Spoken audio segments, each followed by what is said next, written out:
안녕하세요. 저는 카이스트 문화예술대학원의 박주용이라고 합니다. 오늘 차세대 실감 콘텐츠 관련해서 강의를 하게 되었는데, 오늘은 인공지능 시대의 창의성과 문화 콘텐츠라는 내용으로 준비를 해봤습니다. 사실 오늘은 이제 인공지능에 대한 구체적인 기술적인 면들도 많이 다루는 그 강의들도 있지만, 사실은 인공지능이 문화나 문화 콘텐츠 쪽에서 왜 필요한 것이고, 그거에 대한 전망은 어떤 것인지 약간 넓게 한번 짚어보려고 합니다. 그래서 어떻게 보면 제가 저희 대학원에서 하고 있는 연구들에 대한 포괄적인 소개일 수도 있고요. 일반적으로 이제 미래를 좀 바라보는 그런 시간이 될 것 같아서 저는 오히려 좀 편하고 편하게 들어주셨으면 하는 생각이고요. 나중에 질문 있으시면 시간이 허용하는 한에서 질문해 주시면 저희가 답을 해보도록 하겠습니다. 인공지능 시대의 창의성과 문화 콘텐츠라는 그 제목으로 준비를 했는데 뒤에 배경을 보시면 이게 이제 바흐라는 이제 그 작곡가인데요. 사실 새로운 음악, 서양 음악의 새로운 시대를 열었다는 사람으로 인정을 받기도 하고, 이렇게 인공지능 또는 최신의 그래픽을 이용해서 새로운 그림으로 등장도 하는 그런 재미있는 인물입니다. 그래서 오늘의 순서는 대략 이렇습니다. 일단은 뭐 인간을 위한 인공지능의 의미, 그래서 인공지능의 뭐 역사라든지 기본적인 배경은 요즘 워낙 많은 내용들이 있고 많이 들으셔서 이거는 길지 않게 그냥 인공지능이 인간을 위해서 봉사하는 그런 방향으로 어떻게 발전을 해왔는지 잠깐 살펴보고요. 그건 인공지능이 할 수 있는 것 중에서 인간이 필요로 하는 것들은 무엇인가 해서 저희는 이제 창의성이라는 말을 하는데요. 이 창의성이 어떻게 연결되는지 말씀을 드리고 그 이후에 이제 창의성과 인공지능 또는 일반적으로 과학이나 기술과 연결 짓는다면 그것들을 어떻게 이해하고 어떻게 뭐 새로운 기술 개발을 활용할 수 있는가를 위해서는 그 정의와 수학적인 의미를 찾는 것도 필요하겠습니다. 예, 뭐 인공지능의 기원 사실 뭐 예, 문서 공유를 누르면 제가 앞으로 오니까요. 문서 공유를 피해 주셨으면 감사하겠습니다. 그래서 일단은 인공지능의 기원, 오토마톤이라고 하는 오토마톤은 말 그대로 자기 스스로 움직이는 기계인데 그 사람이 하고 싶은 일이나 할 수 있는 일 또는 어려운 일들을 대신해 주는 것들을 만드는 건데 이게 사실은 서양에서의 기독교의 역사를 보면 이제 기독교에서는 신이 자신의 모양으로 사람을 만들잖아요. 그게 최초의 이제 신학적인 차원에서 오토마톤이고 그 이후에 역사적으로 봤을 때 실제로 사람들이 우리의 일을 대신해주는 오토마톤에 대한 상상은 많이 해왔는데 그 옆에 요거는 탈로스라는 강철인간이라고 돼 있는 그 고대 그리스의 인물인데요. 이 고대 그리스 탈로스가 재미있는 거는 그 당시에 제우스가 사랑했던 오이로파라는 그 반 여신을 크레타 섬에서 보호하기 위해서 만들어진 그 밀리터리 로봇의 시초입니다. 그래서 탈로스라는 이름을 아시는지 모르겠는데 그 미군에서 사용하는 방어용 로켓 미사일 이름이 탈로스죠. 탈로스가 되고 이게 이제 그리스에서는 최초의 안드로이드 겸 오토마톤의 예가 되겠습니다. 그리고 오른쪽의 그림 같은 경우는 사람처럼 생기고 사람처럼 글을 쓰는 행동을 하는 이제 스위스 박물관에 있는 오토마톤의 일반적인 예입니다. 자, 그러면 인간과 오토마톤의 관계는 무엇이냐? 처음 말씀드렸듯이 인간은 자기가 대신하고 싶어 하는 거, 혹은 자기를 대신해줄, 뭐 행동들을 해주는 기계로 오토마톤을 꿈을 꿨는데, 그렇다면 이런 생각을 하자마자, 그러면 오토마톤이 잘 만들었다는 건 무엇이냐? 오토마톤이 사람과 비교하면 무엇이냐? 라고 하는 거에 대한 질문이 등장을 하게 되고, 이런 질문을 많은 사람들이 이제 제시를 했는데, 실제로 20세기 중반에 1930년대 이후에 잠시만요.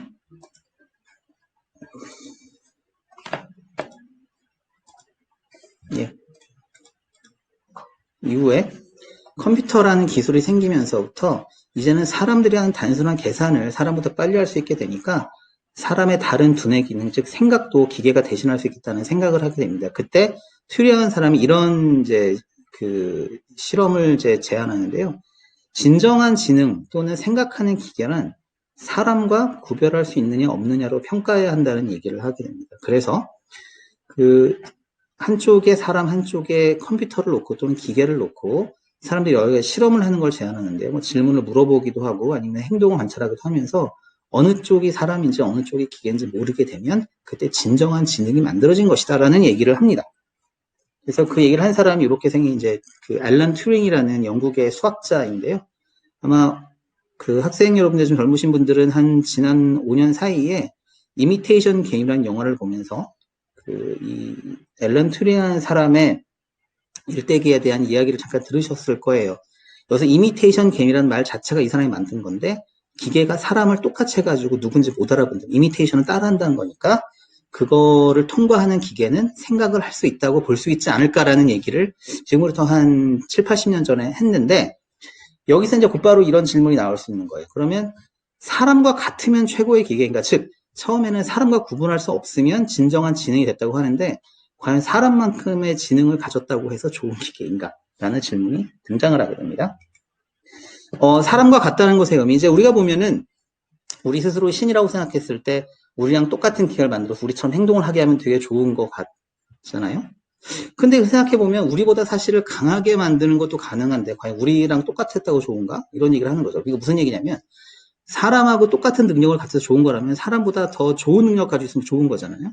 그래서 사람보다 물리적으로 강하게 빠르게 하기라는 거는 사람들이 많이 해왔는데 그건 사실 대단히 쉬운 일이에요. 이거를 보시면 이게 뭐냐면 1980년대, 90년대쯤에 미국에서 팔씨를 받는 기계로 이제 오락실에 들어가 있던 건데 이거의 문제는 뭐냐면 너무 세서 사람들 팔이 부러지기 시작했습니다. 자, 그러면 생각을 해보면 이제 뭐 사람을 고용을 해가지고 팔심을 하는 건 되게 비싼 일이잖아요. 비싸니까 이거를 만들었는데 그러면 사람과 똑같은 능력을 넘어서서 사람보다 힘이 센데 더 좋은 건데 그게 아니죠. 그게 아니라 사람보다 너무 어처구니 없이 세니까 사람들이 이제 불만을 갖기 시작하고 닥치니까 이거는 좋은 기회가 아니었어요. 또 한 가지 이런 생각을 한번 해보죠. 뭐 우사인 볼트가 지난 한 10년 사이에 그 뭐 사람 중에서 단거리 제일 빠른 선수였는데 사실 만약에 이 사람이 우리가 빠르다는 이유만으로 좋아한다면 이 사람보다 빠른 건 굉장히 많이 있거든요. 아래 같은 차 같은 경우를 보면은 뭐 우사인 볼트는 상상할 수 없을 정도로 빠른 속력으로 가는 거죠. 그리고 사람보다 빠른 자동차는 이미 100년이 넘었습니다. 자, 그런데 그 이런 게 빠름에서 누가 우사인 볼트를 좋아하는 이유 뭐냐? 그거는 단순히 이게 우사인 볼트가 빠르기 때문만은 아니라는 거죠. 여러 가지 조건이 붙어 있다는 거예요. 만약에 빠른 것만 중요하다면은 뭐 포르쉐랑 우사인 볼트랑 경쟁을 시키는 게 제일 재밌겠지만 이런 거는 대부분 사람들이 어처구니 없는 일이라고 얘기를 할 겁니다. 자, 도대체 왜 사람보다 잘난 능력을 갖고 있으면서도 우리는 그거를 뭐 완성이 됐다고 얘기를 하지 않는가? 자, 사람과 같은 것이 최고의 기계라면 사람보다 빠르고 강한 기계는 도대체 무슨 의미인가? 우리는 왜 이렇게 좋아하는가라는 질문을 할 수 있는데, 이제 처음에 이제 그 튜링 같은 경우는 컴퓨터를 처음 만들고 계산을 워낙 잘하니까 이제 인텔리전트 머신, 즉 지능을 가진 기계가 곧 나온다고 생각을 했고 사람처럼 정말 다 할 수 있다면 좋겠다라고 얘기를 했지만 아까 말씀드렸듯이 사람과 다른 측면에서는 너무나 잘하고 또 어떤 측면에서 너무나 못하는 게 기계거든요. 그래서 비교 기준은 여러 가지 해보면 되게 많아요. 예를 들어서 빠르기로 따지면 사람과 포르쉐가 있을 때 포르쉐가 더 빠르고 힘의 세기로만 할 때는 뭐 2만 개 장사와 팔씨름 기계를 볼 때 팔씨름 기계가 세게 할 수 있고 덧셈을 할 때도 수학 선생님보다 컴퓨터가 더 빠를 수도 있어요. 그래서 이런 측면에서는 컴퓨터나 기계가 압도를 하고 있고요. 근데 맛있게 요리하기, 뭐 인간 셰프하고 자동 조리기를 비교해 보시면 뭐 웬만한 사람보다 자동 조리기가 더 맛있는 음식을 만들지 못하죠. 친절하게 대하기, 뭐 5성 호텔의 컨시어지랑 스마트폰 앱을 비교해 보시면 스마트폰은 그냥 알고리즘 따라서 그냥 순서대로 하는 거지만 5성 호텔 정도 가면은 컨시어지가 정말 친절하고 되게 잘해주잖아요. 그리고 노래하기를 보면 목소리 합성기는 되게 많이 있어요. 뭐 시리 같은 거나 그 아마존의 알렉사 같은 것도 있지만 프리마돈나 웬만한 프리마돈나 훨씬 더 노래를 잘하죠. 근데 이게 좀 재미있는 게 이 6가지를 보면은 그 컴퓨터와 사람이 또는 기계와 사람이 비슷한 수준으로 되어 있는 건 잘 없고 한쪽이 앞서거나 다른 한쪽이 앞서거나 둘 중에 이런 애들이 많이 있습니다. 그래서 사실은 단순히 인간을 따라하는 기계만 목표로 한다는 것이 가능할까라는 질문을 이렇게 주게 되는 거죠. 어떤 측면은 기계를 인간보다 압도적으로 좋은 능력을 갖게 하는 게 너무 쉽고 나머지는 너무 어렵고 그런 거죠. 자, 그래서 만약에 기계와 사람을 경쟁의 관계나 서로 대체 관계라만 보면 큰 문제가 생기는데 기계는 일단 모든 영역에 사람을 따라잡으려 할 것이에요. 우리가 많은 뭐 연구를 한다거나 회사들이 하는 게 갈수록 더 빠르고 훌륭한 기계를 만들려고 하는 거죠. 그렇다면 사람은 도망가야 하는가? 뭐 이런 새로운 기계가 만들어가지고 새로운 문명이 만들어질 수 있는데 우리가 하는 거는 기계와 사람 사이에 그냥 경쟁이고 한쪽은 짜초하고 한쪽은 도망가는 관계만 될 것이냐. 이런 것들이 사실 인공지능 시대의 큰 질문이긴 합니다. 자, 그런데 사실 둘 사이에 경쟁을 한다고 하는 게 좀 웃기는 거죠. 뭐 재미는 있을 수도 있어요. 뭐 자동차를 세상에 태어나서 처음 보는 사람이면 어이 뭐 우리 동네에서 제일 빠른 아저씨보다 빨리 가네라는 그 존재를 보고 신기할 수 있지만 그런 것보다는 사실 우리 입장에서 보면 자동차의 등장은 그냥 빠른 사람들에 대한 불편을 끼치는 건 아주 잠시였을 거예요. 기계 파괴 운동이라 가지고 인력거를 모는 사람들은 자동차가 나왔을 때 사실 잡이 없어지는 거지만 그게 사실 몇 년을 갖겠습니까? 사실은 몇 년을 하고 나서 자동차가 대중화되는 순간 이제는 그런 것들의 과거에 집착하는 것이 아니라 자동차를 이용해서 더 큰 즐거움을 찾고 새로운 뭐 일의 기회를 찾는 게 사람이었거든요. 인공지능도 마찬가지라요. 자, 그래서 인공지능하고 경쟁이 아니라 사람이 사용하여 공존하는 방법을 찾는 게 절대적인 우선순위입니다. 지금 같은 경우에는. 물론 이제 그 과도기전 현상으로 지금 인공지능이 나타나면 없어질 직업이라고 해가지고 1번부터 뭐 100번까지 나오는 게 되게 많이 있어요. 근데 잘 보시면 먼저 없어지는 것들은 대부분 기계들이 이미 잘할 수 있는 것들, 힘을 더 쓴다든지 아니면 단순 반복 일을 한다든지 하는 부분들이 있고 뒷부분에 가면 갈수록 컴퓨터로 하기 어려운 복합적인 일을 하는 사람들이 있는 거죠. 자, 그러면 공존하는 방법을 생각할 때는 많은 사람들이 그 뒷부분에 있는 직업들, 지금 일을 익숙해져서 그쪽을 하는 것이 이제 공존하는 방법이라는 게 있는데, 자, 일단은 그 현실적으로 무엇을 하면은 컴퓨터한테 일자리를 뺏기지 않고 할 수 있다, 뭐 이런 식의 얘기보다는 사람을 중심으로 놓고 나서 이런 인공지능 시대에 사람이 무엇을 할 수 있는가라고 하는 거에서 더 중요한 거는 사람이 원하는 게 뭐냐.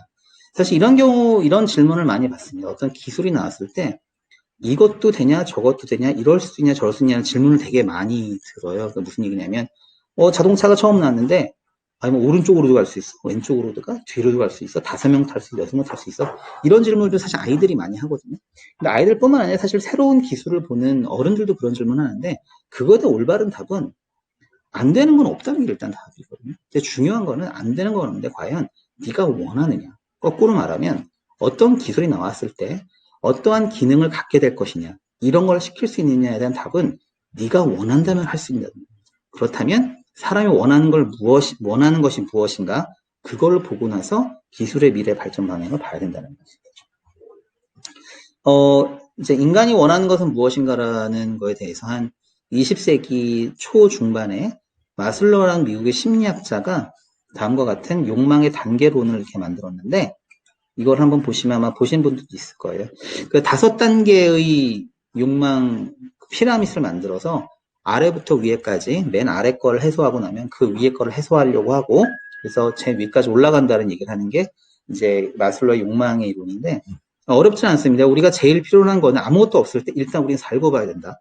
그래서 먹어야 된다. 따뜻해야 된다라는 생리학적인 물리적인 그 필요가 생기고요. 이제 그러고 나면 일단 내가 가진 거를 좀 이렇게 안전하게 갖고 싶다. 남에게 뺏고 싶지 않다. 안전의 욕구가 그 위에 생기고, 자, 그래가지고 내가 안정된 그 장소와 이게 배고픔이 해소가 되면 다른 사람들과 좀 교류를 하고 싶어 해서 함께 이제 친구도 만들고 그 사람들과 소속감을 갖고 싶어 한다는 거. 그리고 그게 나면 많은 사람들이 나와 소통을 하고 있으니까 그 사람들한테서 내가 잘하는 걸 좀 보여주고 싶다는 욕망이 생깁니다. 자존심의 욕망이 생겨서 4단계가 됩니다.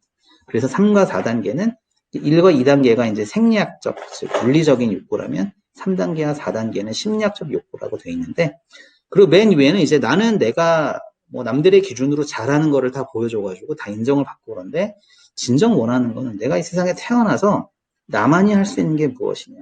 다른 사람들에게 평가나 아니면 다른 데 보여주는 게 아니라 정말 나는 여기 왜 태어나서 무슨 일 하고 싶을까라고 하는 것이 자아실현이라고 해서 그거를 인간의 최고 욕망 단계라고 말을 했습니다.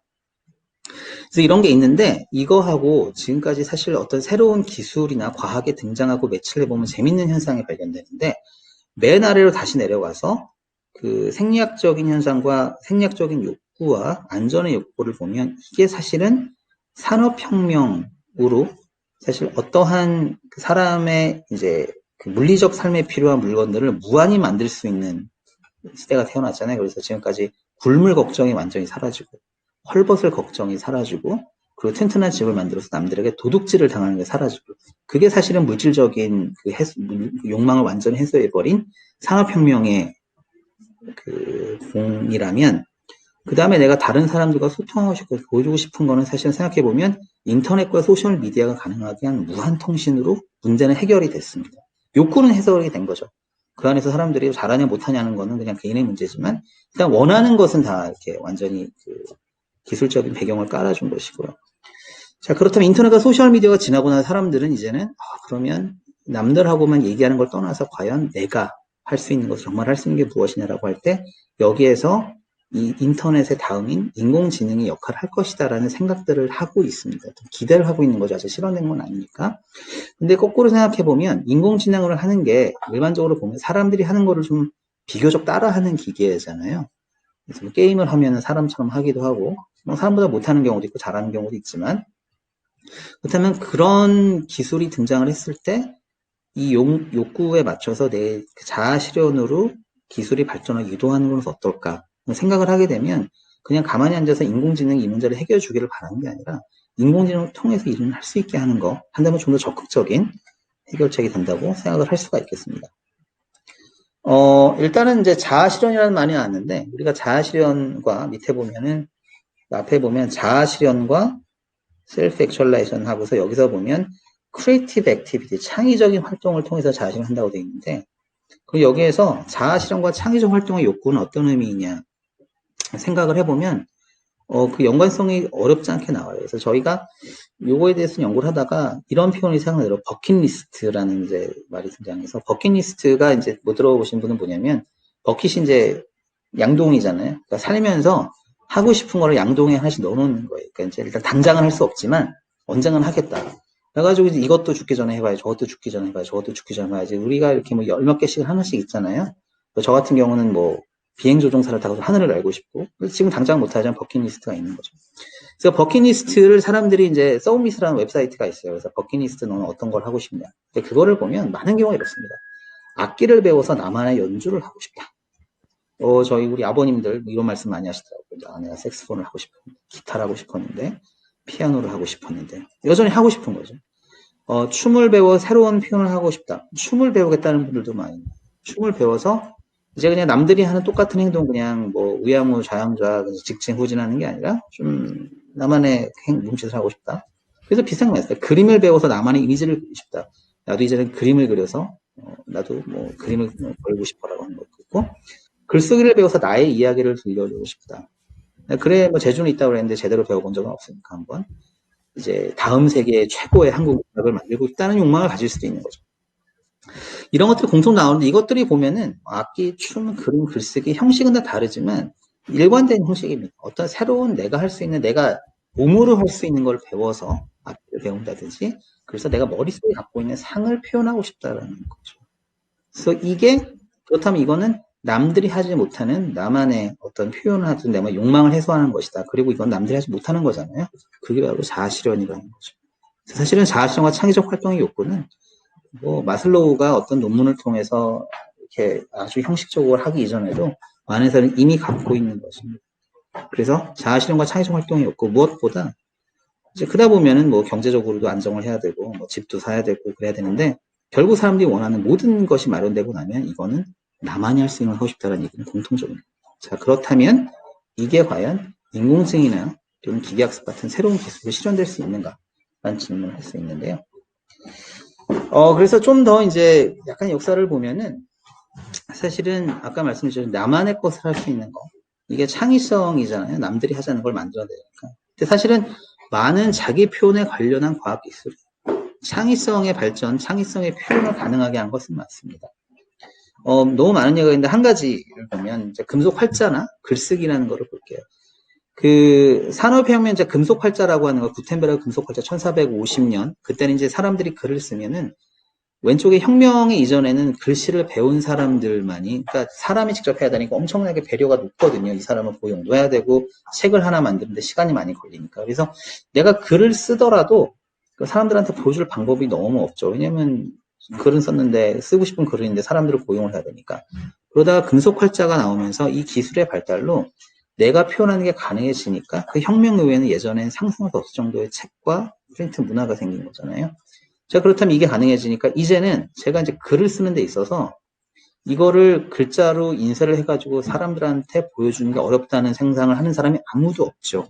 이제 중요한 거는 정말 저의 차이성을 발휘해서 좋은 글을 쓰는 겁니다. 이제는 글을 쓰는 게 문제지 글을 써서 그걸 인쇄 사람들 보내는 게 문제가 아니라는 거죠. 그래서 이런 기술이 생기면 아이디어가 구현하는 게 용이해지고 당연히 쉬워지고 빠른 시간 목표 달성하다 보면 결국에 더 좋은 것들이 많이 만들어지고 그러다 보면은 이제 최고의 성과들도 더 쉽게 나오게 되는 거죠.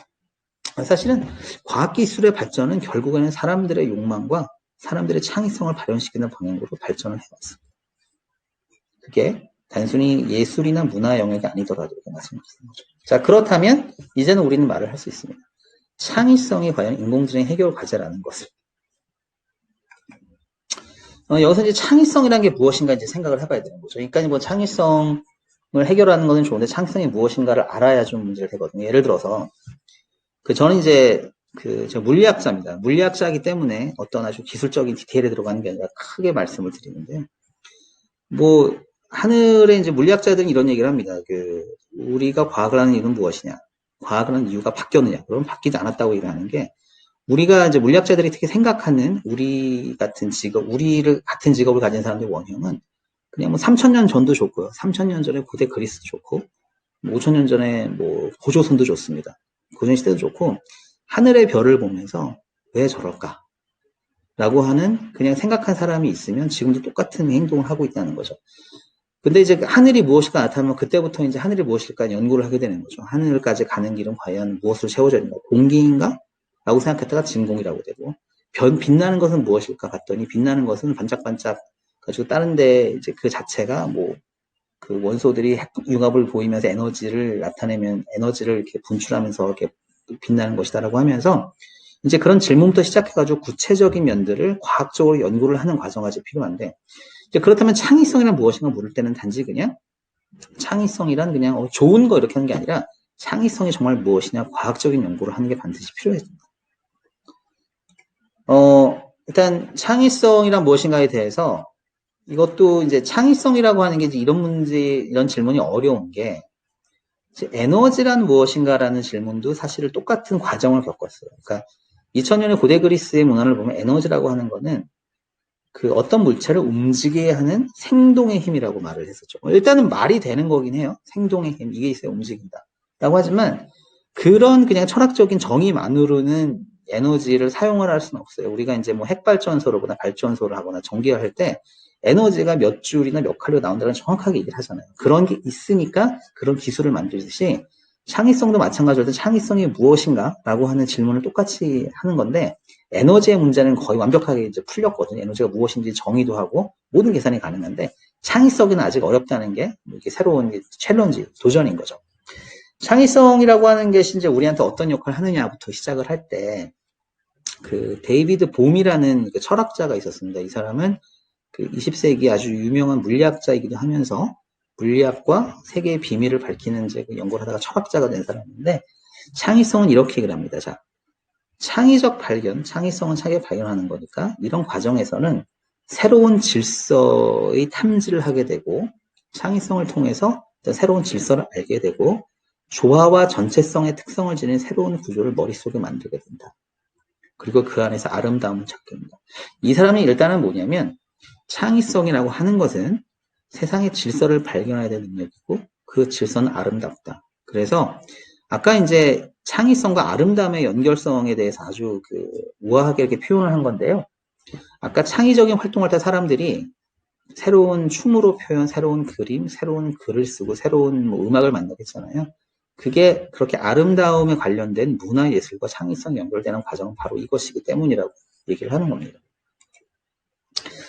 창의성에 대해서 이제 아까 말했던 새로운 질서를 찾는다고 하는 게 어떤 이제 말씀을 들어보면 이렇게 표현할 수 있는데 우리가 이제 실제 세계는 이렇게 지저분하죠.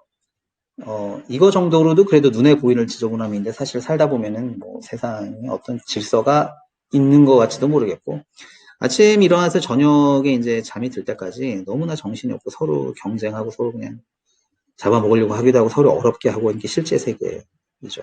그래서 그냥 이렇게 질서가 없어 보이는데, 여기서 데이빗 보면 이런 얘기를 합니다. 이렇게 보다가 창의성이 있는 사람은 사실은 위에서 보던 세상의 모습이 이렇게 조화롭게 모인 것들이 그냥 널리 퍼져 있는 것에 불과하다. 즉, 창의적이라고 하는 거는 전혀 질서나 패턴이 없을 것 같은 복잡한 세상에서 질서와 패턴을 발견하는 능력이다. 라고 하면서 창의성이 있다면 아까와 같은 이런 어지러운 그 세상 속에서도 아름다움을 볼 수 있다. 라고 얘기를 해서 창의성이라고 하는 건 바로 이거라고 얘기를 합니다. 무질서에 보이는 것, 실제 세상에서 인간 창의성을 가진 인간은 새로운 질서를 발견하게 된다는 이야기를 하고, 질서의 발견은 이제 창의성인데, 그거를 표현하는 것이 아트라는 얘기를 하는 거죠. 이렇게 볼 수 있습니다. 그러니까 이제 요거를 구체적으로 보면은, 요거는 사실 물리적 자극이라고 하는 거 이 자체도 사실 이미 아름답기는 한데요. 근데 그래도 좀 질서는 없어 보이죠. 작은 것도 있고 큰 것도 있고 뭐 색깔도 다르고 한데, 이제 제가 실제로 작년에 이제 돌아다니면서 사진을 찍은 건데, 일단 이런 식으로 물리적 자극을 받습니다. 그럼 이걸 그냥 받아들이고서 그냥 잊어버리는 사람들이 있지만, 어떤 사람들은 이거를 보고 나서 새로운 영감을 받는 거죠. 창의적 인간은 이걸 해석해가지고 아래와 같은 아트 작품을 만들 수도 있습니다. 그렇다면 실제 세계에서 창의적 인간의 해석을 통해서 아트 작품을 만드는 것.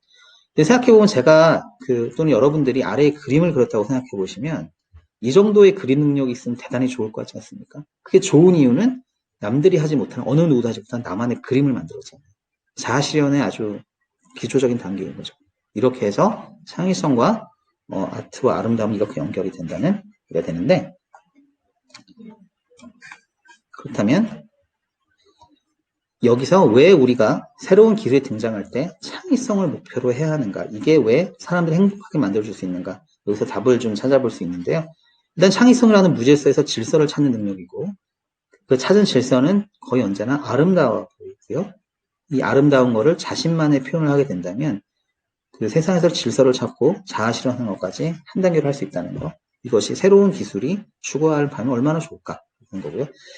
이게 뭐 이제 사회학적으로는, 심리학적으로 생각해 보면 사실은 그 현대인들에 대한 이런 얘기가 많이 나오는데, 아까 이제 그 마슬로우의 5단계 그 욕망론을 보면은, 일단 이게 먹고 사는 문제를 안전하는 거랑 건 나름대로 보여주고 하는데, 사실은 그래도 언제나 획일화돼 있고 큰 기계 부품적으로 살아가는 현대인의 삶에서 개성과 인간성의 회복이 가능하게 한다라고 하는 거는 많은 사람이 기대를 하고 있습니다. 이거는 단순히 아티스트나 어떤 꿈 같은 얘기가 아니라, 사실은 이런 새로운 기술을 통해서 뭐 사람들에게 인생을 더 만족스럽게 만들어주고 사회 분위기를 개선할 수 있다는 거는 개인의 바람이 아니라 국가의 바람이기도 하죠. 사실은 어떤 우리가 이제 국가를 운영하면서 필요한 거는 사람들을 행복하게 만들어줘야 되는데, 바로 이게 인공지능을 이용한 열쇠가 될 수 있다는 거죠. 그래서 이제 창의성과 인공지능 또 아름다움의 연결성을 이제 좀 이렇게 설득을 했다면, 그 다음에는 구체적인 연구를 해야 됩니다. 창의성의 탐지와 계산으로 들어가야 되는데요. 이거는 뭐 기술적인 면은 있지만 쉽게 설명을 드리겠습니다. 일단 이제 창의성을 어떻게 알아볼 수 있는가? 아까 이런 질문은, 아까 이제 에너지가 무엇이냐라고 하는 질문을 생각해 보시면, 에너지가 우리가 이제 칼로리 이런 거로 이제 하기 전에는 그냥 에너지가 있다는 거는 에너지가 많다는 사람은 빠르고, 뭐 에너지가 많은 사람 높이 올라가고, 이런 식으로 약간 주변에 있는 그 사물들을 보면서 에너지가 많다는 거의 의미를 우리가 이해하면서 이제 만들어 나간 거거든요. 창의성 어떻게 알아볼 수 있는가? 일단 창의성의 조건 1, 제가 생각하는 겁니다. 이거는 새로워야 한다는 거죠. 이거는 너무 당연하고요. 제가 만약에 이제 뭐 누가 뭔가를 갖고 왔는데 제가 갖고 있는 거랑 똑같아요. 그럼 창의성이라고 얘기를 할 수가 없겠죠. 새로워야 한다는 거. 이거는 어떤 우리가 만들어낸 예술품이나 어떤 시감 콘텐츠 또는 문화 콘텐츠가 좋고 나쁨을 떠난 문제인데, 일단 새로워요.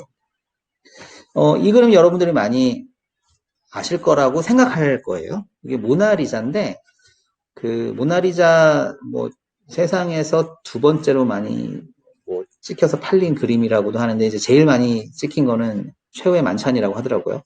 어쨌든 둘 다 레오나르도 다빈치인데, 이 그림을 잘 보시면은 우리가 아는 모나리자는 아닙니다. 똑같이 생기고 사실 인물도 같은 인물인데, 왜냐면 이거는 레오나르도 다빈치라는 스승이 그린 모나리자를 제자가 따라 그린 거거든요. 그래서 두 개를 보시면, 자, 스승의 모나리자와 제자의 모나리자가 있는데, 두 개 중에 어떤 그림이 더 좋은지는 우리가 바로 판단하거나 뭐 판단하는 자유인데 단순히 강요를 할 수는 없어서 오른쪽이 더 좋다는 분들도 있을 거예요. 그리고 저 같은 경우도 굳이 뭐 스승의 모나리자 유명해서 좋다고 생각은 하지 않지만 한 가지 확실한 거는 오른쪽은 왼쪽을 따라했기 때문에 오른쪽을 보고 그다지 창의적으로 얘기하는 것은 불가능하다는 것입니다. 그 왼쪽의 경우를 보면 그 전에 이거와 똑같은 그림은 없었을 거예요. 그래서 이거는 오른쪽의 그림보다는 창의적인 터치가 많이 들어간 거죠. 이 뭐 어떤 질감을 표현하기, 텍스처를 표현하기 위한 붓질이나 또는 위에 원근법이 적용된 것 같은 경우에는 남들이 하지 않은 건데 오른쪽은 이제 스승이 한 거를 거의 따라하면서 그래도 뭐 다른 사람이 한 거니까 똑같이 그 뭐 팩시밀리 또는 이게 복사로 만들어진 건 아니지만 오른쪽은 더 창의적이라고 말할 수는 없을 것입니다. 두 번째, 창의성의 조건이 사람들이 따라하고 싶어 해야 한다. 무슨 얘기냐면 사람들에게 이것은 좋은 것이라고 인정받아야 한다는 것입니다. 그래서 창의성이라고 하는 거는 어차피 사람들이 아까 창의성이 이제 발현 상황을 보면 세상의 어떤 물리적인 세계에서 자기 들어오면 제가 해석을 하는 거잖아요. 그렇다면 창의적이냐 아니냐는 거는 결국 사람이 판단을 하게 된다는 거죠. 그냥 새롭기만 하면 창의적인가? 라고 하는 거에 문제가 생기는 게 요거일 겁니다. 새롭기만 하다면 만약에 뭐 새롭기만 하다 어떻게 되느냐? 이게 이제 이제 컴퓨터 사이언스는 또는 확률론에서 많이 이야기 나오는데요. 타자기를 갖고 있는 침팬지 얘기인데, 그 침팬지는 이제 10손가락이 사람과는 달리 그냥 이제 랜덤하게 아무거나 치는 거죠. 그러면 아무거나 치면은 그냥 아무거나 찍힐 거예요. 찍히는데 이게 왜 새롭냐면 그냥 사람의 문법을 갖고 있지 않고 침팬지는 그냥 랜덤하게 치는 거니까 뭐를 치든 간 즉 우리 뭐 세계 최대의 도서관에 있는 책하고는 다른 게 나와요. 그래가지고 뭐 우리가 이제 뭐 공직자들 얘기할 때 논문 표절 이런 얘기 많이 나오는데 침팬지는 표절을 할 수가 없어요. 왜냐면 이게 불가능하니까. 자, 그렇다면은 침팬지가 글을 쓰는 게 창의적이냐, 새로우니까. 그렇지는 않다는 거죠. 왜냐면 침팬지가 쓴 거는 사람이 보고서 이해하거나 아니면 즐기거나 아니면 그거를 평가할 수가 없어요. 왜냐면 우리의 문법이 아니니까.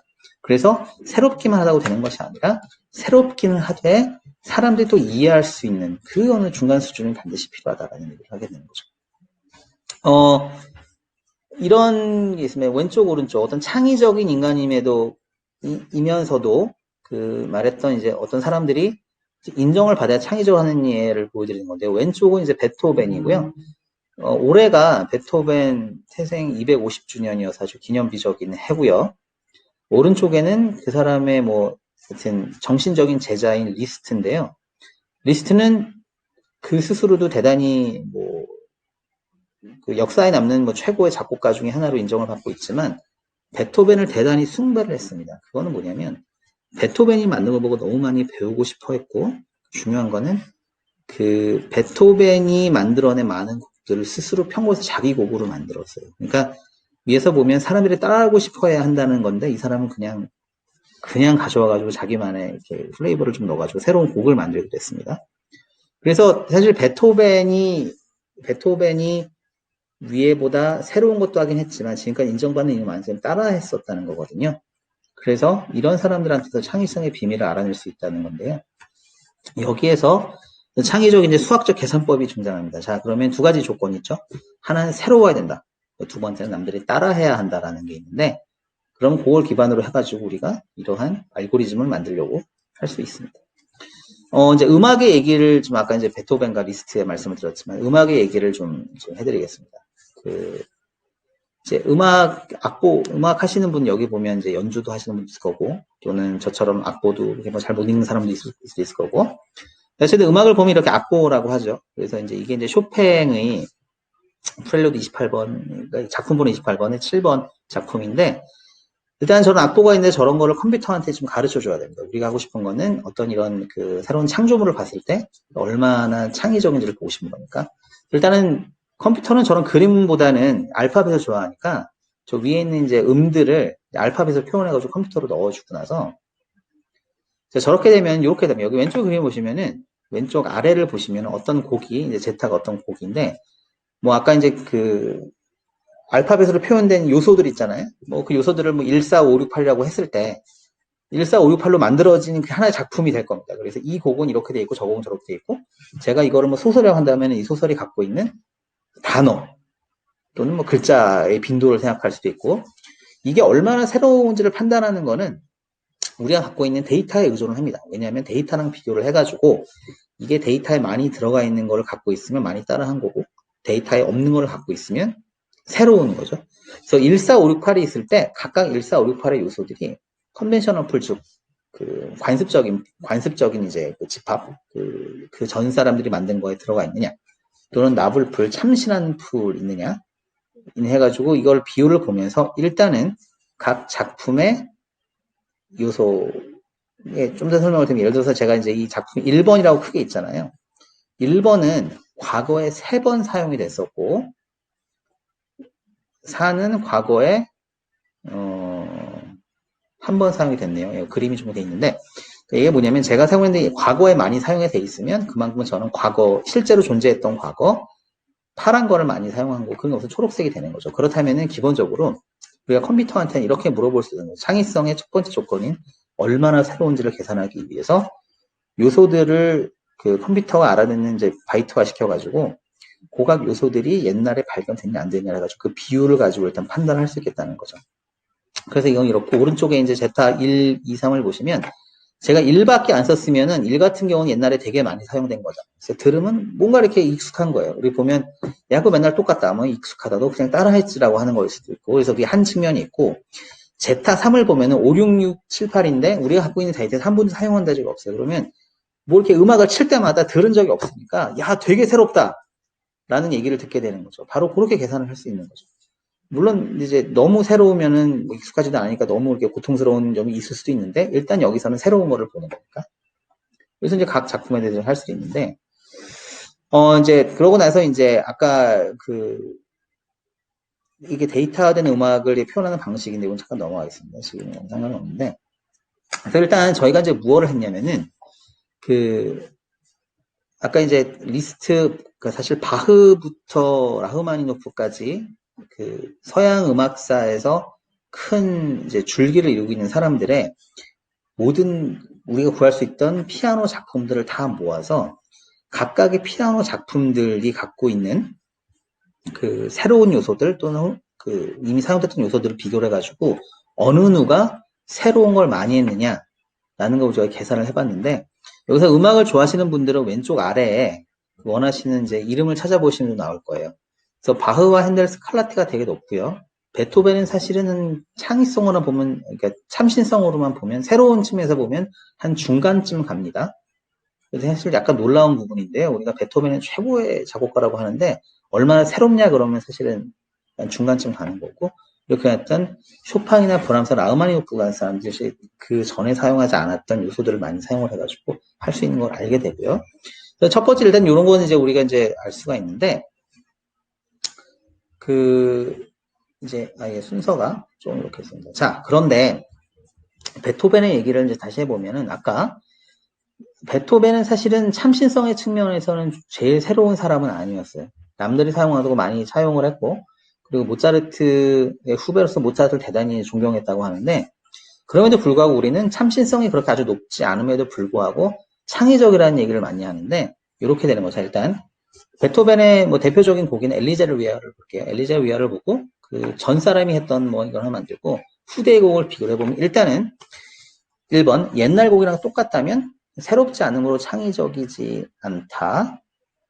그래서 어떻게 보면 베토벤은 옛날 곡에 비해서 완전히 새로운 거를 시도하지는 않았는데 어떻게 됐냐면 이 사람은 어느 정도 활용한 자기들이 만들었던 그래도 새로운 요소들이 후대의 곡에 엄청나게 많이 사람들은 영감을 줘서 많이 따라했어요. 무슨 얘기냐면 창의성의 첫 조건인 새로워야 된다라는 거에서는 중간쯤 가는데 자기가 만들었던 건 뒤에 사람들 엄청나게 많이 따라했다는 거예요. 그래서 사실은 그런 식으로 두 개를 조합해서 창의적으로 해보면 베토벤이 엄청나게 큰 영향을 미치고 그걸 나타내주는 그림이 바로 이겁니다. 한 시대에 제일 큰 영향을 미치는 시대에 따라 변해오는데 음악사를 좋아하시는 분들은 요건 잠깐 보시면 재미있을 거예요. 이게 저희가 어떻게 했냐면 음악에서 이제 4가지 기간이 있다고 하거든요. 그러니까 이제 모던으로 오기 전, 현대음악으로 오기 전까지 바로크 음악이라는 게 있고 클래시컬 고전기라는 게 있고 그다음에 고전기에서 낭만기로 넘어오는 기간이 있고 오른쪽에 낭만기라고 하는 게 있는데 여기서 각 부분에서 활동했던 사람들이 뒷사람들한테 얼마나 영향을 주었는지 나타내는 그림입니다. 그래서 처음에는 이제 이렇게 핸델이 피아노에서 많이 영향을 주게 되고 나오면서 새로운 사람이 나오면 처음에 날 때는 처음에 제가 등장을 하면 제가 만든 작곡은 뒤에 사람들이 아직 따라할 시간이 없어가지고 낮게 있다가 시간이 지나면서 그 전에 있던 사람보다 저를 많이 따라하게 되면 저의 이제 영향력은 올라가는 거죠. 올라가다 보면 나중에 베토벤이 처음에는 하다가 어느 순간에 그 전에 있던 선배들을 추월하는 순간이 오게 됩니다. 그런 순간이 오게 되고 그 이후로 수십 년 동안 베토벤이 실제로 죽은 이후에도 많은 사람들이 베토벤을 워낙 많이 따라해서 그 이후의 음악들은 다 베토벤의 어떤 느낌을 갖게 됩니다. 그래서 이 어떤 시대를 변하는 것 자체를 베토벤이라고 얘기를 하고 기후에 로맨틱이라고 낭만파 음악이라고 하는 거에서 베토벤의 영향이 제일 크게 되는 거죠. 그래서 제일 끊기진 영향 상위 약국은 시대에 따라서 변화했는데 그래서 이제 이런 식으로 해가지고 우리가 지금까지 한 게 뭐냐면 우리가 아까 이제 처음에 인공지능은 사람들이 원하는 창의성 발현에 사용을 된다는 걸 말씀드렸고, 창의성 발현이라고 하는 것은 이제 그 미술적인 또는 예술적인 표현을 가능하게 한다고 하는 거였고, 그걸 하기 위해서는 과연 창의적인 게 무엇이냐를 알아야 된다고 하는데, 그게 왜 필요한지는 좀 뒤에 나오는데요. 또 그 요소를 만들고 나면 이제는 우리가 볼 수 있는 거 그러면 그것들을 다 합쳐서 인공지능과 창의성, 즉, 인공지능을 사용해서 내 창의성을 정말 어떻게 발현시킬 수 있느냐라고 하는 부분을 볼 수 있게 되는 겁니다. 그래서 부분으로 한 이제 10분 정도, 15분 정도 남았는데, 인공지능과 문화 콘텐츠 얘기로 이제 그것을 기반으로 해서 들어가 보겠습니다. 일단 인공지능 문화 콘텐츠의 필요성, 아까 뭐 우리를 행복하게 하는 것도 있는데요. 사실은 이제 어떤 시장 조사를 하거나 이런 새로운 기술을 반드시 해야 된다라고 하는 분들한테는 이런 숫자가 많이 필요하죠. 창의적 자아실현 기술의 산업 경제적 필요성, 뭐 상당히 큽니다. 일단은 OECD 국가 이제 뭐 우리나라가 많은 경우 이제 그 타깃으로 삼고 있는 게 OECD 국가들인데 한국 여가 문화 지출은 하위권에 사실 속해요. 한국 사람들 아직도 일을 되게 열심히 많이 하고 그리고 지금 이제 팬데믹 때문에 경제 상태가 너무 이상해가지고 이런 어떤 일반적인 보통의 그 환경을 지금 대비할 수 있는지는 좀 생각해 봐야 되지만 일단은 그 전까지는 한국의 여가 문화 지출은 하위권에 속하고 있는데 휴일의 증가와 개인적 삶에 대한 존중 고령화를 꾸준히 증가하고는 있어서 사실 한국에서는 이런 식의 인공지능 기술의 발전이 대단히 유망하고요. 그리고 이제 뭐 K-팝이나 K-컬처가 나오지만 사실은 한국 사람들이 문화적인 역량이 상당히 많이 있기 때문에 뭐 그런 이제 그 사회적인 변화와 더불어서 역량을 함께 본다면 이제 전 세계적으로 크게 성공할 수 있는 말씀일 수 있다라는 얘기를 좀 드리고 싶습니다. 저희가 이제 공무원분들마다 이런 얘기를 꼭 하거든요. 사실, 그리고 이제, 세계적으로 봐서도 인공지능과 문화의 결합은 상당히 많이 활발하게 일어나고 있고, 대표적으로 이제 구글 아트 앤 컬처라고 해가지고, 사실은 이게 우리나라 입장에서도 어떤 문화기술 연결 입장에 상당히 부러운 부분인데요. 그래서 왼쪽에 보면 구아트 컬처에 가보면 이런 식으로 전 세계에 아주 훌륭한 문화 작품들을 이제 스캔하고 모델링을 해가지고 집안에서도 볼 수 있게 해줍니다. 그래서 360도 비디오를 만들어서 볼 수 있게도 해주고, 가운데는 일단 빅데이터를 만들어가지고 그 그림들끼리 비슷한 점을 해서 묶어놔서 사람들이 그냥 그 작품을 잘 찾을 수 있게 했었어요. 그래서 이렇게 빨간 부분이 있는데 이게 한국 그림이라고 하더라고요. 한국 그림이 더 빨간 게 많다는 그런 얘기가 있어요. 나와 있고. 그래서 오른쪽이 아마 이제 우리가 얘기하는 거랑 좀 더 비슷한데 머젠타 스튜디오 뭐 이렇게 해가지고 사실 사람들이 음악을 샘플링하고 작곡해서 자기 음악을 만들 수 있게 하는 프로그램들입니다. 사실은 이게 이제 시장성은 상당히 많다는 걸 나타내주고 하는 부분인데 한국에서는 이게 필요하겠죠. 그리고 이제 많이 들어보신 분도 있을 텐데요. 일단은 알고리즘 수준에서는 기존에 존재하던 그림들을 다른 그림으로 좀 바꾸기도 하고 또는 새로운 자기만의 터치를 줄 수 있는 방법들이 많이 나와 있고 그래서 이거는 뭐 스타일 트랜스퍼에서 스타일 이전이라고 하는데 이게 이제 지난 3, 4년 동안 제일 뜨거웠던 인공지능의 기술인 거죠. 그래서 아래를 보시면 여기 위에 아래 그림을 보시면 이제 우리가 좋아하는 벤 고흐의 별이 빛나는 밤에다가 이게 아마 이제 벨기에의 도시 같은데요. 프랑스의 도시인가? 그 두 개를 합쳐서 이 그림을 이런 스타일로 바꾸는 거. 그래서 스타일 한쪽 스타일을 다음 쪽이 좀 스타일 이전이라고 하는 게 있고요. 그다음에 사이클 겐이라고 그래가지고 얼룩말이랑 말 사이에서 말을 찍어놓고서 그걸 얼룩말을 만들어버릴 수 있는 그림. 그래서 약간은 요게 이제 아직 아트로 가기 전에 일단은 우리가 볼 수 있는 아까 이제 비주얼 미디어, 그림이나 뭐 음악 쪽에서 이런 식으로 새로운 걸 만들어내는 가능성을 나타내 주는 게 인공지능이고, 그것이 이제 많이 합쳐져가지고 몇 년 전에 에드몽드 벨라미라는 이제 그림이 이제 인공지능이 그렸다고 하는데 경매에서 일단 4억 원을 받고 이제 팔리면서 사람들이 많은 관심을 갖기도 시작했어요. 그러니까 우리가 이제 인공지능은 보통 이제 자율 자동차라든지 아니면 특별히 우리가 좀 기계적인 측면에서 또는 삶의 유틸리티 측면에서 생각을 하는데 이미 아트 측면에서 이런 것도 발전하고 있다라고 하는 걸 생각해 보셔야 될 것 같고. 그래서 이제 저게 벌써 3년 전이니까 이걸 준비를 하면서 최근에는 AI로 도대체 뭘 하고 있을까 찾아보니까 그냥 많이 있더라고요. 그래서 AI가 만든 노래로 세계 첫 데뷔, 신금 물리까, 그래서 하얀 태연의 여동생이라고 하더라고요. 만들어서 AI를 만들어가지고 만들기도 하고, 아직 들어보지는 못했지만, 어쨌든 이거가 자체가 어떤 작품으로서 가치가 있는지를 들어보고 판단해야 될 것 같고요. 그리고 요게 재밌었는데요. 요게 이제 올해 초였나? 예, 맞습니다. 이게 2020년 5월 10일이니까 올해였는데요. 그러니까 팬데믹이라는 상황이랑 겹쳐지면서 유로비전이라고 이제 유로비전 송코센트라고 이제 유럽 국가들이 모여서 가수 창작곡 경연대회를 하거든요.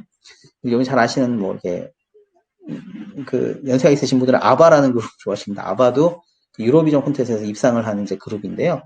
뭘 했냐면은 인공지능으로 만든 노래를 가지고 경연을 했었습니다.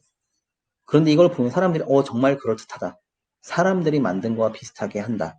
라는 생각하면 상당히 AI의 문화의 결합에 대해서 그 수준에 대해서 상당히 놀랐던 그 예가 있는데요. 그런데 사실은 이것은 여전히 뭐 전문가의 영역이기도 합니다. 아무리 인공지능이 발전한다고 하지만 사람들에게 어떤 시장성이 있는 거를 만들려면 사실 전문가의 영역이어서 아주 기술적인 걸 많이 배워야 되거든요. 그러면 그런 질문이 있는 거죠. 아까 말씀드린 게 우리가 인공지능이 또는 창의성의 세상 또는 문화 콘텐츠 시장에서 의미가 있으려면 내가 하고 싶은 걸 해야 된다고 하는데 아까 이제 AI 송 콘테스트를 하기 위해서 또는 어떤 음악을 만들기 위해서 해야 되는 게 아직도 너무 많다는 거죠. 인공지능이 도와줄 수는 있지만. 그래서 진정 문화 콘텐츠 기능을 만든다면 사람들이 1시간 경과인데 저거 시간이 좀 잘못된 것 같습니다. 시작을 이렇게 해가지고요. 그래서 인공지능 하면 어떤 걸 해야 되겠느냐. 일단 이런 거죠. 일단은 왼쪽을 보시면 현재 전문가는 아무리 인공지능을 쓸 줄 안다고 해도 노래를 하나 만들려면 왼쪽과 같은 인터페이스를 배워야 됩니다. 일반인들이 자신의 창의성을 발현해서 자아 실현할 수 있다고 하고 나서 왼쪽과 같은 거를 만든다면 사실 목표를 달성할 수는 없겠죠. 그래서 이게 비디오가 엠베드가 안 돼서 못 되거든요. 유튜브에서 구글 드로우 같은 걸 찾아보시면 여기서 이런 겁니다. 제가 어떤 스케치를 하면 그거랑 제일 비슷한 그림을 찾아서 보여주는 역할을 많이 하는 거예요. 그렇다면 왼쪽과 비교가 안 되게 일단 저는 그림을 그리기 시작할 수 있다는 그런 기술이고요. 그래서 그 관련해서도 이미 이런 것들이 나와 있다는 거 소개해드리고 싶었습니다. 일단은 여기 AI 기반 상호작용은 창작 기술인 상호작용은 뭐냐면 제가 입력을 주면 그냥 간단한 스케치 수준에서 입력을 주면 그거에 해당되는 그거와 제일 비슷한 데이터를 찾아서 인공지능이 입혀주는 그런 얘기가 되는데요. 찾아보시면 있습니다. 예를 들어서 오른쪽에 이제 많은 경우가 있는데 여기 오른쪽 아래에 이제 핸드백 예가 많이 나거든요. 이게 이제 뭐냐면 제가 이것처럼 그림을 그려놓는 거죠. 제가 그래서 가방을 그리고 싶은데 색칠하는 법은 몰라요. 색칠하는 법은 모르는데 이걸 넣었더니 요거와 비슷한 것들을 인공지능이 찾아내서 오른쪽처럼 그림을 그려주는 거죠. 사실 요게 되면 어떻게 되냐면 이제 제가 어떤 창의성을 발휘하는 거 저는 핸드백을 만드는 창의성을 구현한다고 하죠. 그런데 저는 모양이나 아이디어가 있는데 색깔을 넣을 줄 몰라가지고 이거 사람들에게 보여줄 수 없었어요. 그러나 이게 되면 저는 제가 갖고 있는 거는 제가 갖고 있는 능력은 발휘를 하고 제가 없는 거는 컴퓨터가 채워 넣어줘서 그 전까지는 상상하지 못했던 완제품 같은 거를 만들어낼 수 있는 거죠. 그렇다면 이게 바로 새로운 거를 만들어내는 거. 그러면 저는 인공지능 도움을 받아서 창의성을 발현시키는 거예요. 이런 것도 많이 보셨을 거예요. 이제 왼쪽은 정말 이게 이제 되게 잘 된 예 중에 하나인데요. 제가 이런 식으로 이제 왼쪽에 여기는 녹지를 그리고 여기는 물을 그리고 여기다는 폭포를 그리고 싶었더니 이걸 넣었더니 컴퓨터가 알아서 그러면 이런 거랑 제일 비슷한 그림들은 이런 그림을 해가지고 제가 돌이라고 돌 또는 이제 절벽이라고 좀 하고 싶었던 거는 절벽의 패턴을 갖고 물은 그냥 폭포를 그려주고 해가지고 어느 정도 그럴듯한 그림이 나오는 거죠. 자, 이거 같은 경우는 사실은 대단히 극단적인 경우인데요. 정말 선 몇 개, 면 몇 개 만들어서 만들어지는 건데, 만약에 제가 오른쪽에 있는 그림과 같은 어느 정도를 더 잘할 수 있다면, 즉, 제가 이거보다는 더 실력이 좋아서 그래도 조금 더 사세한 걸 넣을 수 있다면 컴퓨터는 그만큼 더 잘 해줄 수 있는 거죠. 그래서 제가 부족한 부분을 컴퓨터가 채워넣어가지고 완성을 만드는 거, 이게 바로 창의성을 실현시키는 인공지능의 미래적인 형태입니다. 그래서 이런 거, 또 한 가지 예를 들면, 아까 처음에 말씀드렸던 이제 그 모나리자 같은 경우도, 모나리자를 저는 대단히 인상적으로 본 그림 중에 하나인데, 인상적으로 보기도 하고 또 이제 서양 미술에서는 특히 이제 팝 아트 쪽에서도 상당히 이제 대표적인 그림이거든요. 워낙 대표적인 그림을 많이 사용을 하는데, 이거를 가지고 사람들이 어떻게 변형시켰을까 인터넷에서 찾아보니까 아래 그림처럼 나왔었어요. 그러니까 이제 원본하고 비슷한 것도 있는데, 이렇게 팝 아트, 앤디 워홀 같은 팝 아트를 만들기도 하고, 이런 이렇게 번쩍번쩍이는 이제 약먹은 미술 같은 것도 있고, 오른쪽에 보면 심지어 레고 같은 그림을 그린 거기도 하잖아요. 근데 이게 재밌었던 게 뭐냐면, 제가 이걸 재밌게 표현을 하고 싶어도 아래 것들에 대한 능력이 없으면 아래 것을 만들 수가 없었어요. 그러나 인공지능의 힘을 빌면 이렇게 할 수 있었죠. 일단은 인공지능은 어떤 데이터를 학습해가지고 우리가 찾고 있는 거를 이제 찾아주는 역할을 하잖아요. 그러면 왼쪽에 우리 콘텐츠 데이터를 만들어서 저 그림이나 음악이나 그런 건축 같은 거를 만들어서 아까 같은 수학적 모델링을 통해서 이런 인공지능을 만약에 만들 수 있게 된다면 어떻게 되냐면 여기를 통해서 이제 이런 데이터들을 통해서 이 컴퓨터들은 어떤 게 비슷한지 어떤 연관되어 있는 것을 알고 있잖아요. 그러면 오른쪽과 같은 인터페이스를 만들 수 있는 거죠. 제가 일단은 오른쪽에서 이런 그림을 그려가지고 컴퓨터한테 알려주면 컴퓨터가 저한테 이제 피드백을 주는 거죠. 아, 이런 거랑 비슷한 거는 이런 그림이 있었고, 이거를 통해서 너가 하고 싶은 그 다음 단계 행동을 해라. 라고 해서 피드백을 받으면 저는 여기서 또 영감을 받아가지고 약간의 개선을 하게 되고, 그럼 또 컴퓨터한테 이걸 줘서 2단계에서 나를 더 좋아할 수 있는 게 무엇이냐라고 하게 되면, 어떻게 보면 컴퓨터와 경쟁하는 누가 더 그림을 잘 그리냐. 컴퓨터가 그리는 그림이 나보다 사람이 그린 것보다 훌륭해서 아까처럼 얼마의 돈을 받고 하느냐는 게 아니라 제가 하고 싶은 것들, 어떤 하고 싶은 욕망을 컴퓨터의 도움을 받아서 할 수 있겠다는 거죠. 진정한 공생이 되는 거라고 생각할 수도 있고요. 이렇게 되는데, 그래서 이 부분은 여러 가지 이제 기초적인 기술들이 있는데, 아직 한국에서는 아까 이제 구글에서 말한 것처럼 대규모로 하고 있는 게 없어서 이건 상당히 좀 필요하면서도 유망하기도 하면서 좀 시급한 기술이라고 할 수도 있습니다. 그래서 이런 부분에서 이제 저의 창의성을 발휘하게 되면 저는 정말 상상하지 못했던 화가가 될 수도 있는 거고요. 예, 그래서 이제 이게 인공지능을 사용한 문화 콘텐츠 상호작용 콘텐츠 창작에서 큰 그림이 될 것 같고요. 예, 그래서 이게 이제 저희가 연구하고 있고 저희가 생각하고 있는 그런 부분인데, 그래서 시간이 다 돼서 이제 마지막 한 가지 말씀을 드리고 이제 멈추겠습니다.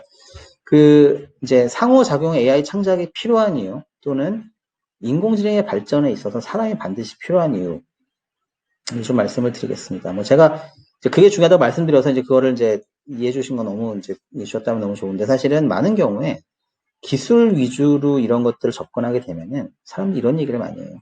나중에 이제 사람의 필요 없어지겠구나라는 얘기도 하는 사람들이 되게 많거든요.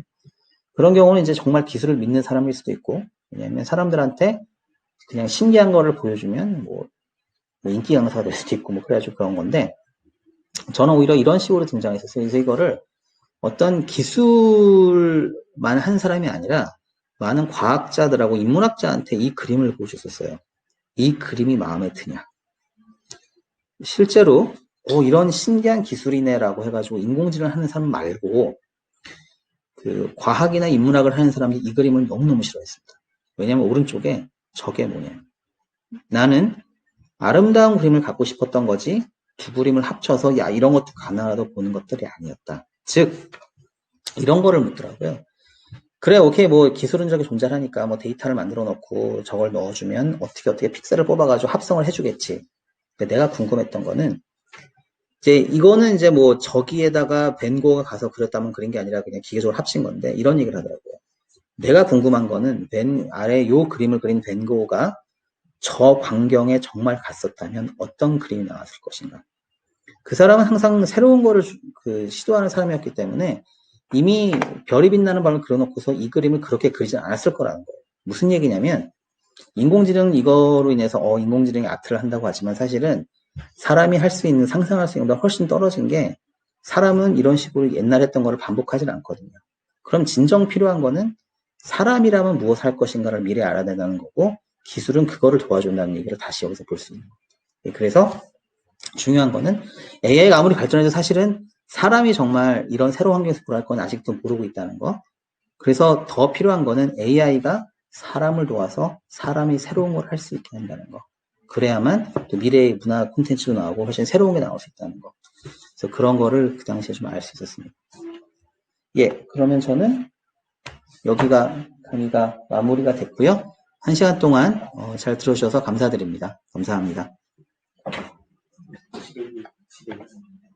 예, 질의응답은 있으면 예, 그러면 시간이 약간 있어서 그 질문 있으시면 저희가 답을 하고요. 또는 질문 아니더라도 어떤 좀 편하게 논의할 지점 같은 게 있으시면 말씀해 주시면 감사하겠습니다. 네. 예, 저희 교육 끝나면은 무조건 리모트 미팅 나가주셔야 저희가 회의가 종료되면서 같이 자료들이 저장이 되거든요. 그래서 꼭 교육 끝나시면 리모트 미팅 로그아웃 부탁드리겠습니다.